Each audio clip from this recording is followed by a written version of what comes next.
تحریک چلی ہوئی ہے کہ وہ کمپنیز جن کی پروڈکٹس جو ہیں ان کا فائدہ کسی نہ کسی اعتبار سے اسرائیل یا اسرائیل کی کمپنیز کو جاتا ہے، ان کا بائیکاٹ کیا جائے۔ اب اس کے خلاف بھی بہت ساری گفتگو ہے، بہت بڑی رائے ہے۔ اگر کوئی فرنچائز آپ کو یہ کہے کہ ہم تو فرنچائز ہیں، ہمارا ان کے ساتھ کوئی تعلق نہیں ہے، تو آپ کی معلومات کے لیے عرض ہے ان کے ساتھ تعلق ہے۔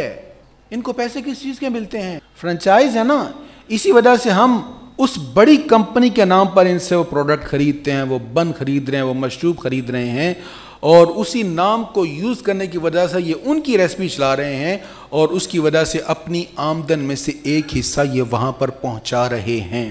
فرض کریں آج آپ نے چائے پینے سے پہلے یہ سوچا بھئی میں وہی چائے پیوں گا جس چائے سے یہودیوں کو فنڈنگ نہیں ہو رہی، میں بس وہ چائے پیوں گا۔ ایک نہ ایک دن مرنا تو ہے نا۔ ہم کہہ سکتے ہیں یا اللہ تیرے حبیب کی محبت میں، یا اللہ تیرے محبوب کے غلاموں پر گولہ برسا رہے تھے یہ لوگ، ہم نے ان کے ساتھ منسوب کمپنی کی چائے پینا گوارا نہیں کی تھی۔ میں قسم کھا کے کہتا ہوں میرا رب کریم ضرور اس سے امید لگائیں کہ وہ اس کا اجر عطا فرمائے گا۔